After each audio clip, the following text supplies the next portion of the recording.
మార్చి 22 నుంచి ప్రారంభం కానున్న ఐపీఎల్ 2025 కోసం సర్వం సిద్దమైంది. ఈ ఐపీఎల్లో మొత్తం 10 జట్లు పాల్గొంటున్నాయి.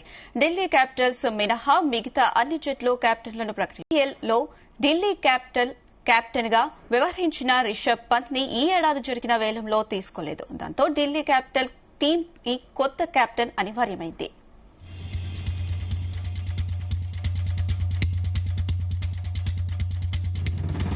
ఐపీఎల్ 2025 మెగా వేలంలో 14 కోట్లు వెచ్చించి కొనుగోలు చేసిన కేఎల్ రాహుల్ కు ఢిల్లీ జట్టు కెప్టెన్ బాధ్యతలు అప్పగిస్తారని భావించారు.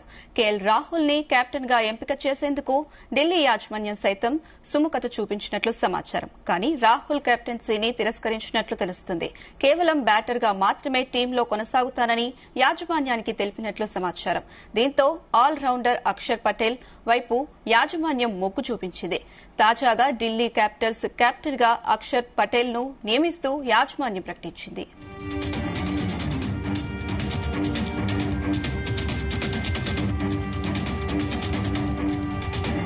2013లో ఐపీఎల్లోకి ఎంట్రీ ఇచ్చిన అక్షర్ పటేల్ 2019 నుంచి ఢిల్లీ క్యాపిటల్స్ తరపున ఆడుతున్నారు. 2019లో 5 కోట్ల రూపాయలతో అక్షర్ పటేల్ ని ఢిల్లీ యాజమాన్యం కొనుగోలు చేసింది. ఢిల్లీ క్యాపిటల్స్ టీంలో రెండో అత్యంత ఖరీదైన ఆటగాడిగా అక్షర్ నిలిచాడు.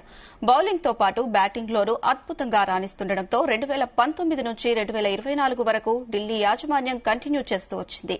ఐపీఎల్ 2020లో ఢిల్లీ క్యాపిటల్స్ టీం ఫైనల్ కు చేరుకోవడంలోనూ 2021లో ప్లే ఆఫ్ వరకు వెళ్లడంలోనూ అక్షర్ పటేల్ పాత్ర కీలకం.